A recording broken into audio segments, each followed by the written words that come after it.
সমষ্টিৰ বহুত মানুহ আহিছে, যথেষ্ট মানুহ সংখ্যক আমি দেখিবলৈ পালোঁ যে আমাৰ বিটিআৰ চৰকাৰে বিটিআৰৰ প্ৰধান আমাৰ সন্মানীয় প্ৰমোদ বড়ো ডাঙৰীয়াই সকলো ৰাইজৰ কথা দুখ বেদনা বুজি পায় আৰু কাম কৰি আছে। সেইকাৰণে আজি আপোনালোকে চাওক, ৰাইজে বিটিআৰৰ মাজত বহুত সঁহাৰি জনালে।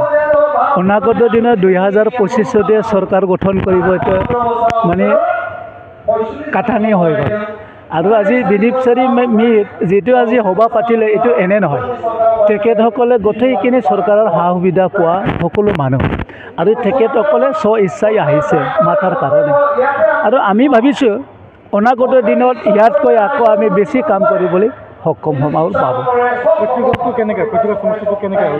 নহয়, চব সমষ্টি ভাল, এক্সেপ্ট কুচুগাঁও নহয়, দতমাও ভাল, চৰাইবিলো ভাল, জুমদাৰো ভাল, চব ভাল। নহয়, ৰবিৰাম নাৰ্জাৰী আহে না কোন নাৰ্জাৰী আহে, এইটোৰ লগত আমাৰ মতলব নাই। আমাৰ কথা হ'ল ইলেকশ্যন জিকিব লাগে, আৰু আমি ৰাইজৰ কাম কৰি আছে। সেইকাৰণে ৰাইজে সঁহাৰি জনাইছে। ইলেকশ্যনত সকলোৱে প্ৰতিদ্বন্দ্বিতা কৰিব পাৰে, সকলোৰে অধিকাৰ আছে।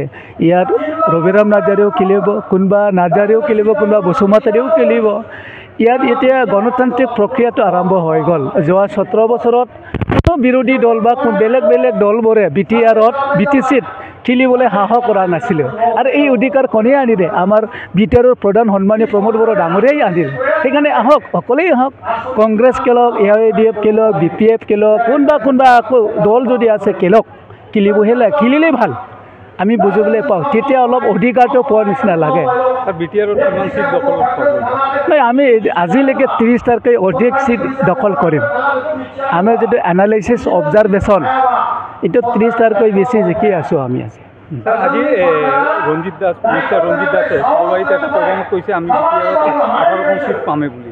নহয়, এইটো চবৰে অংক থাকে।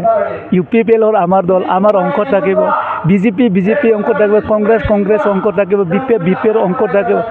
ৰিজাল্টতহে গম পাম না, ৰিজাল্টতহে গম পাম। Thank U.